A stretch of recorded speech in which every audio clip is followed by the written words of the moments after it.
love you. It's been fun riding in the hot rods. Love you. Hi, Bill boy. I wish you the best, man. I hope you have 80 more. I can't wait to catch up with you. I've got a lot of years to go till I'm 80. Billy, congratulations. Number 80, you're way ahead of all of us. Happy birthday, Bill. All right, Bill. I love you. You're the best uncle ever. Happy birthday, Bill. Enjoy. Merry birthday. You say there's free beer and everybody shows up.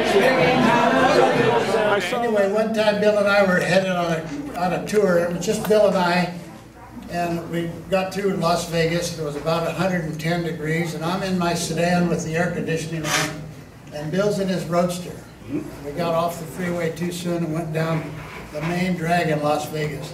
It was so hot the tires were sticking to the ground. And I'm in there going, oh my God. And here's Bill in his Roadster. I'm going, holy cow, this guy's got to be tough. We went from there up into the mountains. It started raining and snowing. I'm going, holy cow, and I brought back here on terrible cold and all this. And here's Bill with water shooting up off all four wheels. And he's in there changing clothes. You can see him pulling. Bill and I would commute from Westlake to Pasadena, where we worked occasionally. And I can remember one day, I was picking him up, and I was a few minutes late. And here came Bill. He was impatient. He was walking down the hill to meet me. And Bill looked like $1 million. The crease in his trousers was sharp and clean. He had on a tie and a fresh shirt and a sport coat. He looked great. He had a leather folio under his arm. It looked perfect, like he'd buffed it the previous evening. And he was wearing his sneakers. And so he got in the car, and I said, Bill, what's with the sneakers? Oh, he was carrying his shoes. I said, what's this all about? And he said, well, Mike, I was afraid if I walked down the hill in these shoes, I'd stretch out the sketching. And so with Bill, I learned that not only did it need to work, but it had to look good. And that was definitely the case. Happy birthday, Bill.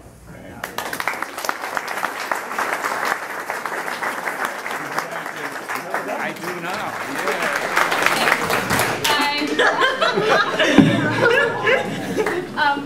We just wanted to say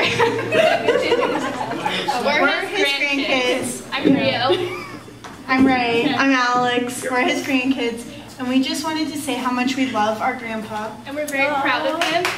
He always talks about how he's proud of us. But we're proud of you. Yeah. And his love for Grandma, it's adorable. I have been choked up ever since he was talking about it earlier.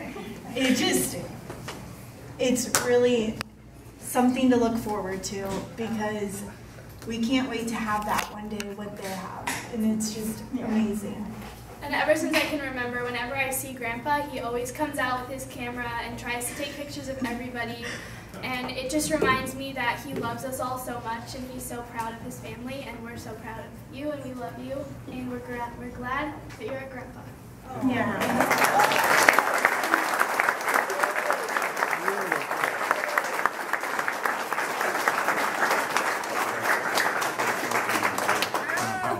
Nice. You're making me cry. I said, why are you drinking light beer? I said, well, we can drink more of it.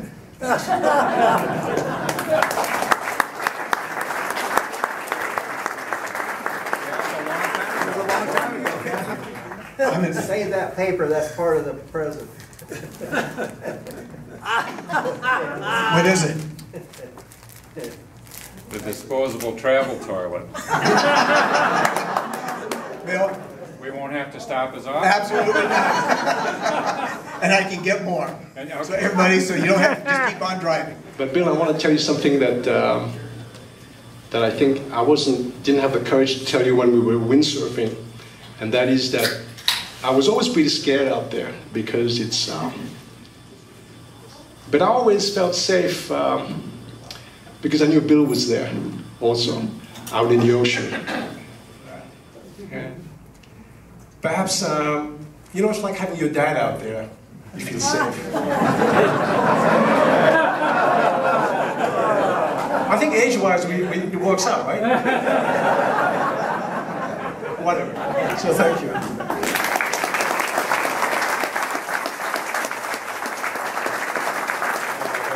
We did meet, we did both have 56 Fords, and they did turn out to be almost eerily similar to each other, but it was purely coincidental. We had made up our respective cars separately, and we're quite surprised when they turned out to be very similar, and people would see us both at shows and say, "Oh, are those both yours, Bill?"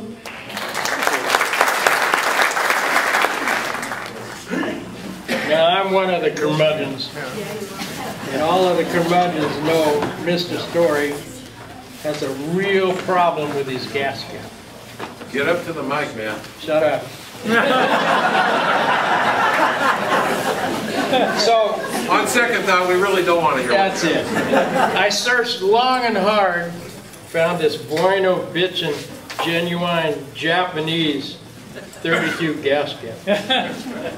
And I figured, well, if I get him this and I get some chain, maybe he can attach it to the car so he doesn't forget it every time he buys gas. Drives over it, bounces down the road. So maybe this is working. He made a leather strap where you can hook it on the thing, or you can drill holes in your car and put it in there. Hey Bill, I'm not 80. You are one of the non-RSVP. Yeah, maybe I should buy it. Maybe I shouldn't. Man, he's back and forth. So finally we got tired of watching him go through all these annex, and we finally said, you know, we don't think you should buy it. Really?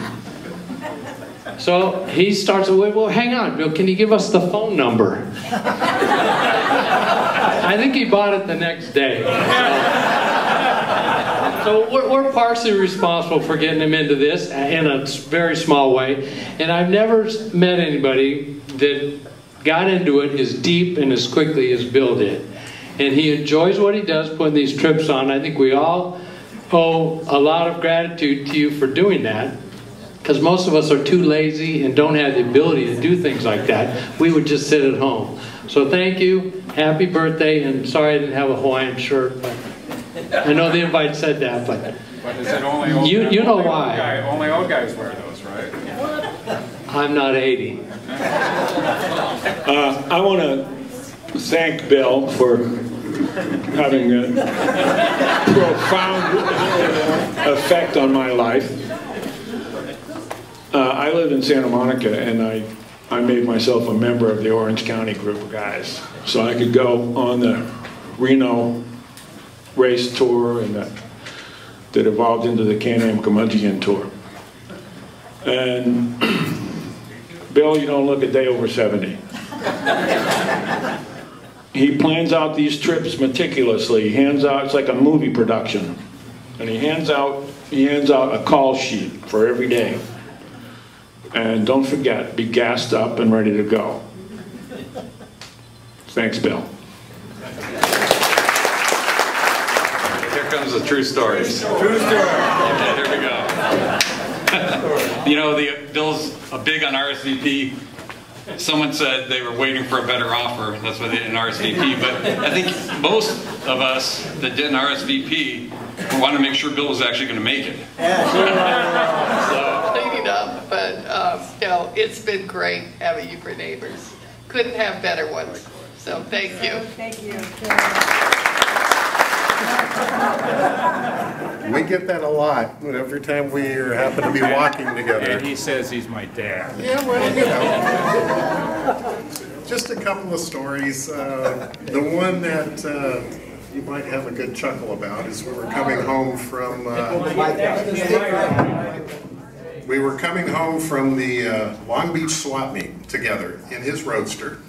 We had our nice little white hats on, we're looking dapper, and we're going down PCH.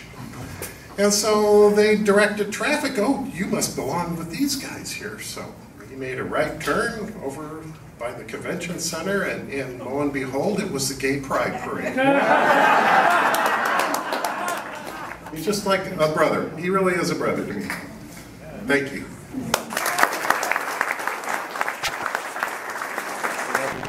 I'm Libby, and I'm Bill's little sister.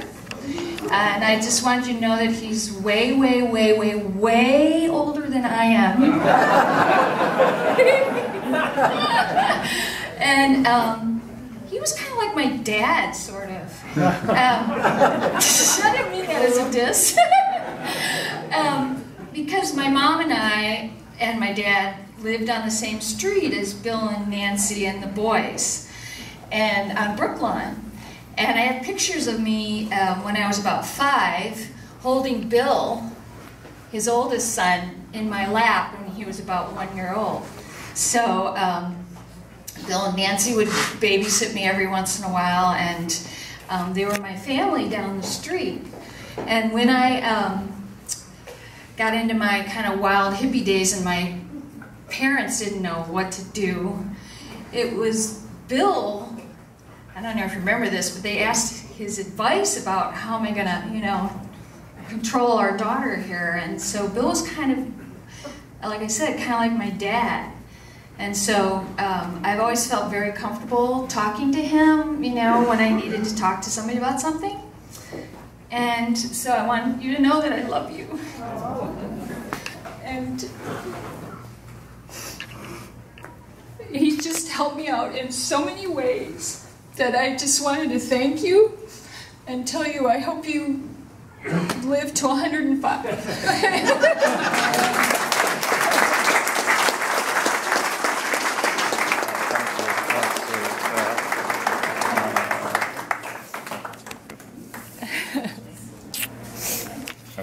And so I got in the car and we started up the road, and I made a terrible discovery. I didn't like rat rods. And I had to figure out how to get out of it. And I loved Bill to death, and I wouldn't have hurt his feelings for anything. So he's saying, "Are you doing good?" Or, "Oh yeah, I'm doing good." And as we're going along, I'm trying to put these scenarios together of how I can get out of that car. And we went a ways and we went a ways, and finally I looked over at him and I told him, "You know, I'm feeling kind of tired. Probably when we stop I need to get back in my car so I can have a little nap." And that's how I got out of the car. But I love you, Bill.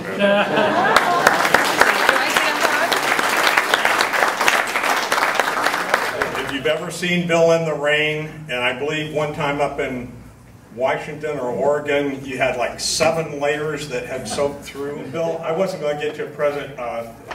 The thrift store wouldn't take this, so we ended up with a little something here that says since a classic since 1937.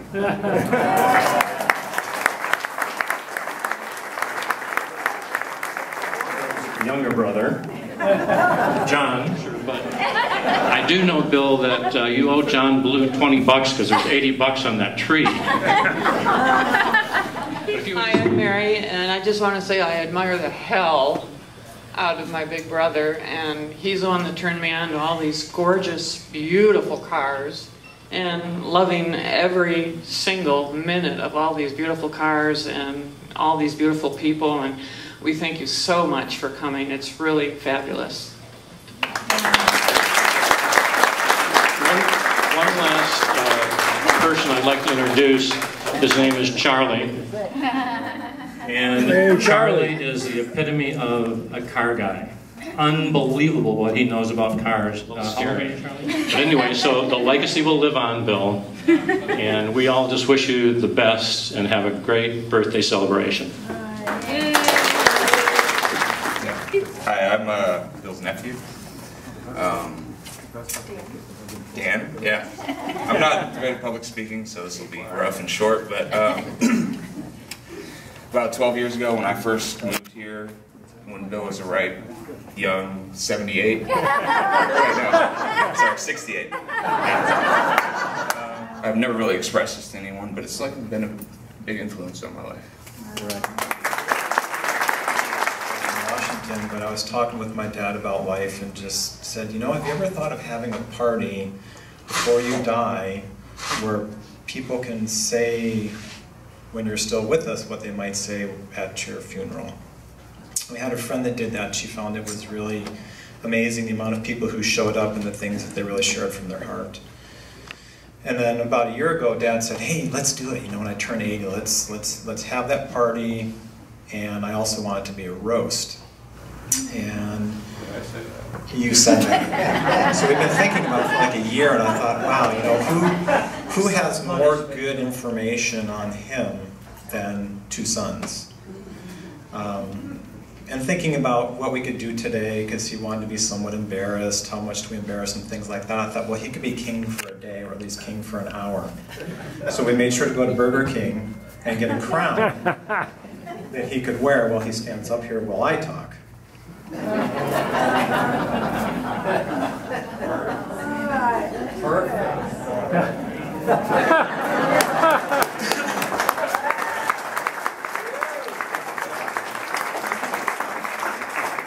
Say something silly up there? Tape that to his head. You know. No, just Right. So also 2 years ago in October, I actually went on a cruise with these guys. It was up in Oregon, and that's part of what I thought. I thought, you know, I got to give some ammo to all you guys out here so you can carry it forward and really give them crap as things go on. So when we started planning this gathering, my mom said, "Okay, we're going to have a party for 4 hours." And I thought, 4 hours, and he wants a roast. And I thought, my first thought was, that's not nearly enough time to talk about all the things that we could drag out of the closet to speak about with him. My wife and oldest daughter were not able to come here, and they gave me a few things that they would like me to read.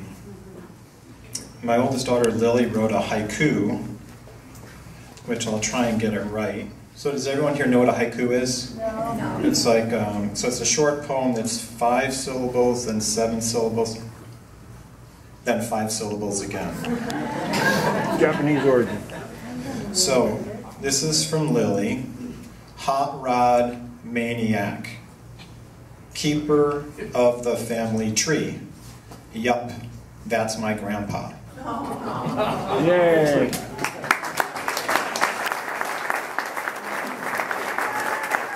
Okay, and then my wife Sonia wrote a longer poem. To Bill on your 80th birthday. With delight we celebrate. Looking back, it sure feels great. In 80 years around the sun, you've been blessed with so much fun. Successful husband, dad and son, many wonderful things you've done. Married to a helpful mate, with work and pride, you have done great. Plan, draw, design, and build it. All your time you can fill it. You're a guy who gets things done. There's no such thing as too much fun. In old age, there's still more to learn. For humble hearts, we all may yearn. Remember, heed advice that's good, like, yo, no ladders on plywood.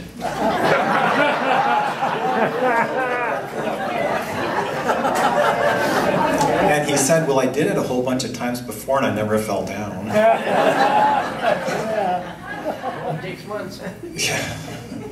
Glad you're the kind who likes to joke and have a beer with friendly folk. May your tank always be full of gas and your car always tuned and fast. May the sun shine bright upon you as you do the things you want to do. To heaven you'll bring your sweet hot rod. Drive safe, carry on, and go with God.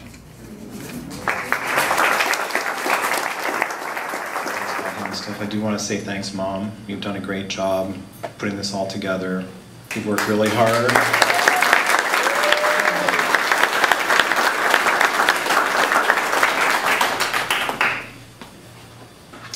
Okay, so I took a lot of time to write this all out, and a lot of it isn't applicable now with how I've started, but what I'd like to say, when I first thought about giving Dad, so I'll go back and say, when he said he wanted to roast, I thought, wow, I have a free ticket in public to say anything that I want about him, and there's no ramifications. And one of my biggest challenges was, what things do I drag out? What things are appropriate to say? We've had a lot of fun together, and on the side of embarrassing things, I went through this mental list, and one of my favorite ones was my brother and I used to throw some really good raging parties at my parents' house when we were in our early 20s. And someone had spilled a bowl of salsa that shot all the way back up his pants. I mean, he didn't know it. And so my brother and I said, "Hey, Dad, you got salsa all over your pants." And he looked down, he's like, "Oh, yeah, you're right." And he goes, we were in the garage, he starts taking his pants off. And he got them all the way down around his feet and then realized that he still had his shoes on. And he was totally stuck. He didn't know what to do. So my brother and I bailed him out and sat him down and pulled his pants back up and took his shoes off, got his pants off, got some clean pants on him. And this was when he was 50. So, as a son, you can imagine I might be a little concerned as things carry on. It's okay, I'm not going to do anything, just stand. It's okay. So when I look back on my life growing up, what comes to me is I feel really blessed. I don't know if you guys know, but he was also known as Billy Dick in his younger years. I remember finding his little art box in my grandpa's meticulous workshop in the basement. It said, "Billy Dick." I thought, Billy Dick? And I was like 8, so of course I was laughing uncontrollably. What is Billy Dick? And it was his art box. And I've always remembered that. So when I look back at my early years, what I remember, what I think about are things like my dad got up and went to work every day. He didn't complain about it. But for me, more importantly, is that he came home from work every night rather than going to a bar or going somewhere else. So for when I say us, I mean myself and my brother. I'm speaking a little bit for him. Is that he was home and available to us virtually every weekend of growing up, which it's rare and it's amazing. We, on the personal side, for you guys who have known him for maybe 20 years or 30 years, is for us is as a family, we had dinner together almost every night. Growing up, my dad taught us how to grill. So we learned those special cool things about like how to perfectly cook a steak and to make sure that this is when the design aspect gets into it. That you have to put a certain number of pieces of bread on the platter so that when you put the steak on it, it soaks up all of the juices from the steak so that you eat that and you don't miss anything. He spent time with us frequently without us having to ask him to do that, or even worse, to beg him to spend time with us. He did things and showed us things. So when I think about you, Dad, I think, okay, adventurous and industrious. So it's just a few examples from our childhood and our earlier years, and most of this is in Michigan, where I grew up until about 12. So my dad's like, "Hey, let's get a 16-foot catamaran sailboat." This is in like 1975, and we set it up in the front yard of our house. And we lived on this little lawn, brook lawn, and it wasn't a cul-de-sac. There's this little pull. So we set up this huge 16-foot sailboat in our front yard, and we're like, okay, let's learn how to sail. So we kind of practiced in the yard, and then we went out to the lakes, and we had some spectacular crashes. Because it was just like, it was full throttle, just like in the car. It's just like full throttle. As much wind as you can do, there you go. There was blood, but no broken bones or stitches, which was great. Another one was like, hey, let's build a deck off the back of our house. And we lived in this little tiny brick house. But of course, before we could build the deck, there was just a single door on the back wall. So we had to bust out the back wall in order to put a sliding glass door in. So what's really cool for two boys is, okay, we got out the chisels and the sledgehammers, and we were able to bust open the back wall. So it's like destruction, the three of us together, which was really cool. But what was even cooler for me, what I remember, is we got one of those giant gas-powered augers. And the three of us, my dad and my brother and I, got out there, and we were just like out there just digging these huge holes for the footings of the deck. So it's like, you know, dangerous, loud, fast. It was great. And then, so there's all this joy that we had in building and tearing things apart and putting it back together, which of course was moderated by the designer in him. So we finished building our deck except for the last nail. And we must have taken 50 pictures of this nail. We just barely pounded the last nail in, so it's standing there. Every conceivable angle, he took a photo of it. Let's pound it in 25%, and then take the same photos of it. So like 50 pictures later, like, I'm ready to throw myself off a cliff. You know, as a 12-year-old, like, okay, enough with the nail. I could go on and on. We did things like, you know, learn how to shoot a bow and arrow, learn how to shoot a rifle, ice boating, oil changes on cars, and this is all younger than 12. How to adjust the valves, I mean, all these things, just on and on. Let's tear the sidewalk up in the front of the house and put a new one in, all these things.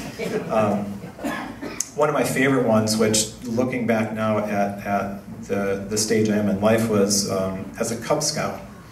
They had a thing called Pinewood Derby cars. So, you know, there's all these rules you have to play by. The car can only be a certain weight and all these things. And so, of course, my dad, so we built this car, and then the designer in him comes out again. He's like, you know, if we shave the wheels down a little bit, there's less connection to the track. And if you take some Teflon spray and spray it on the nail that's the axle for the wheel, you can actually gain more speed. And of course, I got blue ribbons for speed and for design on our Pinewood Derby cars. So there's lots of stories I could tell. I could stand up here for a really long time because there's a lot of wonderful stories. But as I wrote this, I said, so what does this all mean? What does this all mean to me? And for me, reflecting back at my life right now, which I'm almost at the place where my children will both be leaving the house, is that I grew up feeling important and valued. I grew up believing that the way to live a full life was by doing things. Experiment, go out on a limb, give things a try, be patient. And I've been able to do this in my life, and because of what you've modeled for me. It's not just words, you've modeled it for me, you've encouraged me to do it, you've supported me to do it. He didn't always agree with my choices in life, but he still supported me. And so for these things I'm grateful, Dad. And I have an appreciation for you deeper than you may ever know. But my hope is, after standing up here in front of all of your friends, that you'll have an inkling, more of an inkling, about what a positive influence you've been in my life, and you still are. And I thank you for it.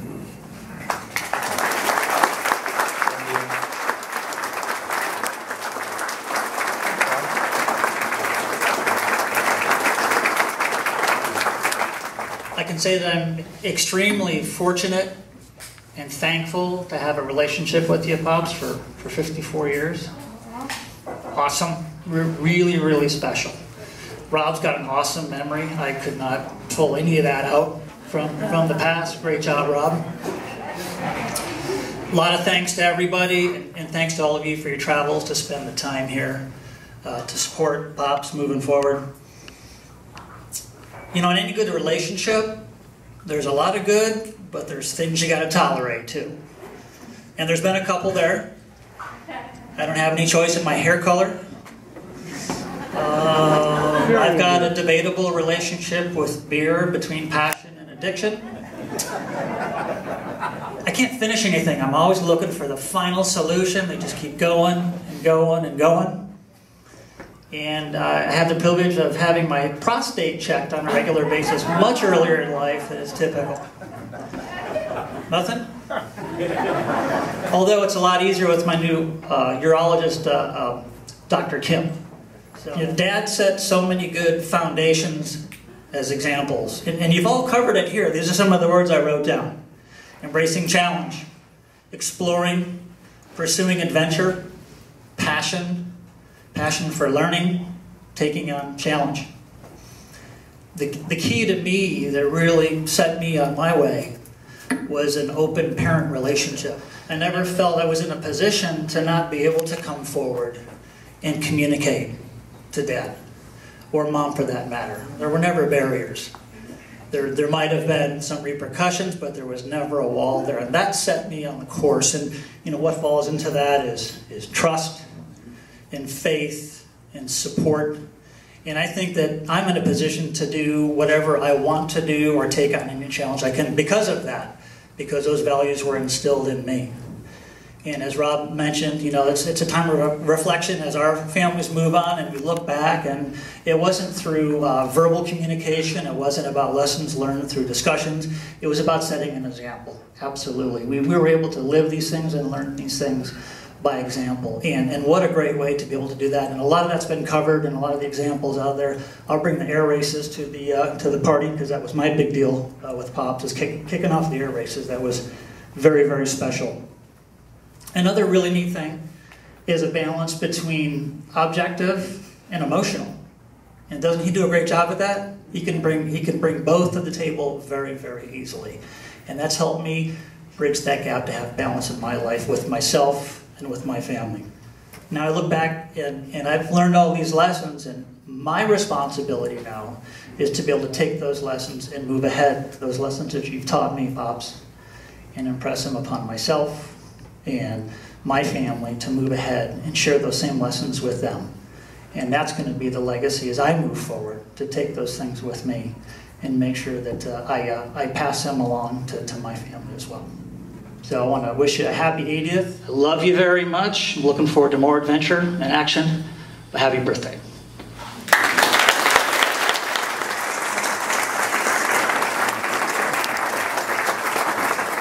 For those in this room that have known me for many years, I'm speechless. Believe it or not. But I just have to say, Bill is a lucky man.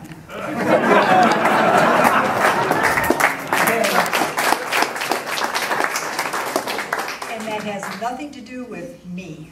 I'm talking about everybody I'm looking at.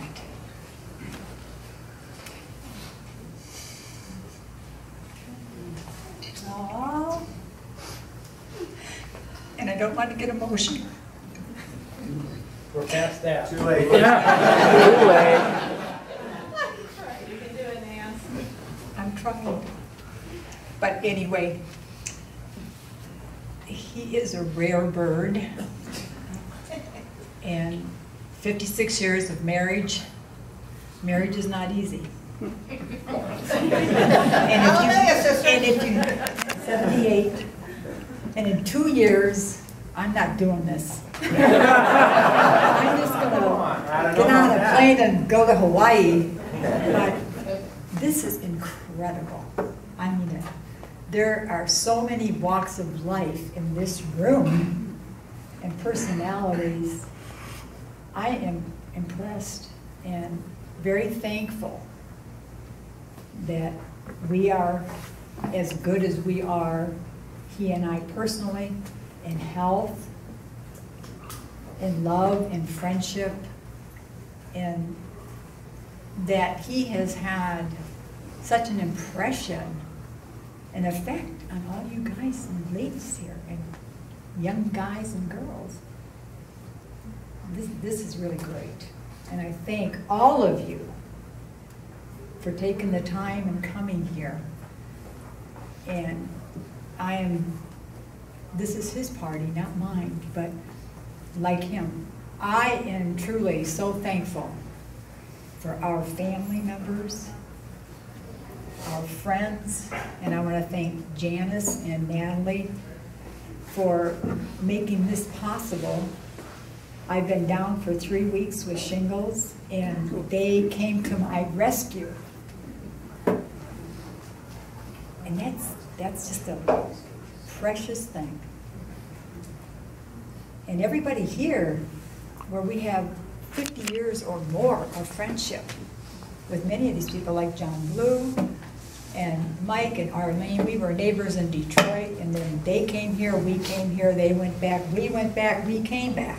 And we also have great neighbors, and there are a lot of them here today.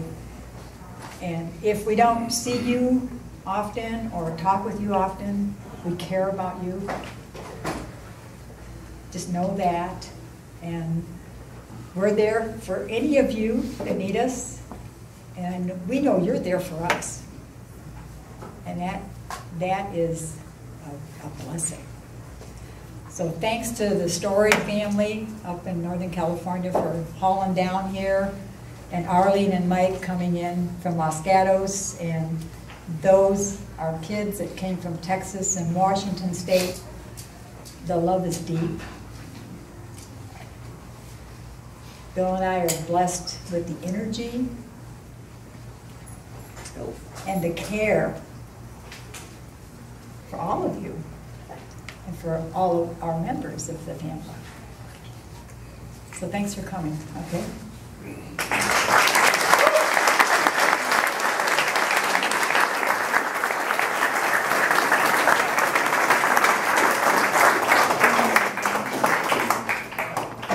What a beautiful couple. Thanks, Oak. Thinking about the 56 Park Lane that Bill built, and I thought if I can put some words together and tell a little bit about the build and what he did, then it might work out good. And Bill always says when he's designing a car, he says, I'm not really designing it, I'm enhancing it. And so I tried to get the flavor of him enhancing the design of the Park Lane and what he came up with. So I've got my Given here, of course, is our singer and lead player, so he's going to sing it for you. And the song has one little thing that I'd like everyone to pay attention to, and that is there are two words that we really need your help on. Right. And the words are, hey, Bill. And it's call and response. It's call and response. So Given's going to sing, when he sings a song, he's going to say, hey, Bill, and all of us are going to reply back, hey, Bill. And then he'll say it again, hey, Bill, we'll respond back, hey, Bill. That's all you got to do is, hey, Bill, and it'll help us tremendously. Let's practice it one time. It goes like this. Hey, Bill. Hey, Bill. Hey, Bill. Hey, Bill. That's perfect. Very nicely done. These guys get it. Yes. I thought it took me a week to remember that. Just a real quick word also. It's the Park Lane that Bill worked on so hard that got Steve and myself in this room today. Because if Steve hadn't latched onto that Park Lane a few years ago, we never would have met Bill, we never would have met any of these guys, we never would have gone any of the trips. So the Park Lane is kind of the link that got us connected to Bill. Right? I just tagged along. He's the one that spent all the money, wasn't he? Well, we'll see who spent the real money here in a second.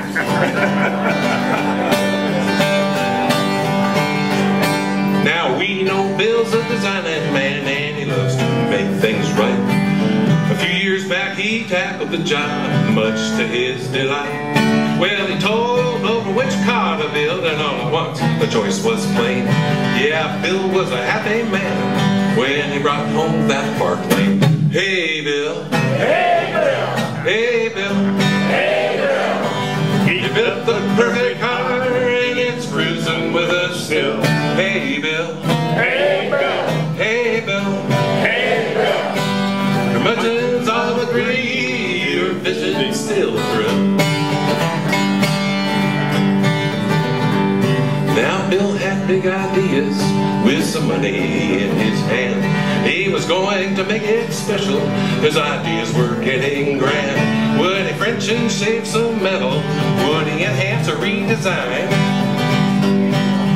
Well, just how much money could he spend that Nancy couldn't find? Hey, Bill. Hey, Bill. Hey, Bill. Hey, Bill. You built the perfect car and it's cruising with us still. Hey, Bill. Hey, Bill. Hey, Bill. Hey, Bill. My friends all agree your vision's still the bill. Well, Bill worked day and night and everything was done just right. And after years it was finished to ride in custody light. Bill was finally happy, though Nancy's wallet was dreadfully thin. Bill finished that car he'd imagined, and his mission was at an end. Well, hey, Bill. Hey, Bill. Hey, Bill. Hey, Bill. You built the perfect car, and you're cruising with us still. Hey, Bill. Hey, Bill. Hey, Bill. Hey, Bill. The mountains all agree that the vision's still. Hey, Bill. Hey, Bill. Hey, Bill. Hey, Bill. Built the perfect car and it's cruising with us still. Hey, Bill. Hey, Bill. Hey, Bill. Hey, Bill. The mountains all agree the vision's still.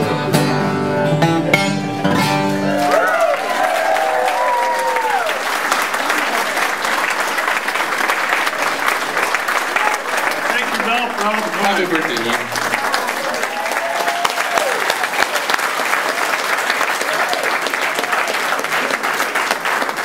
I didn't think I was going to choke up, but...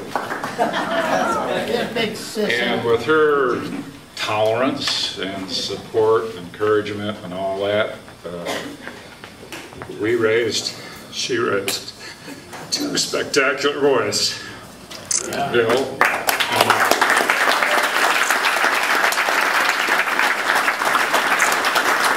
and they are the pride of our lives. I say it a lot, they make us look good. And then beyond that, they brought us ultimately 6 special ladies who are our daughters and our granddaughters. So we have Sonia and Donna, who is here now, and Rio, and Alex and Ray, our granddaughters, and our 4th is on her way to Ireland to teach. Lily is our oldest, so she's not here.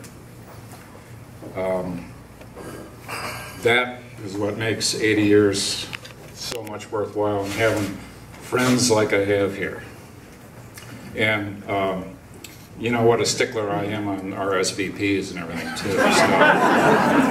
What? No. There's a few here that showed up without RSVPs. Want me to kick them out? Identify yourselves. No, I know who you are. We restricted their beers, and you ain't getting an invitation to my 90th.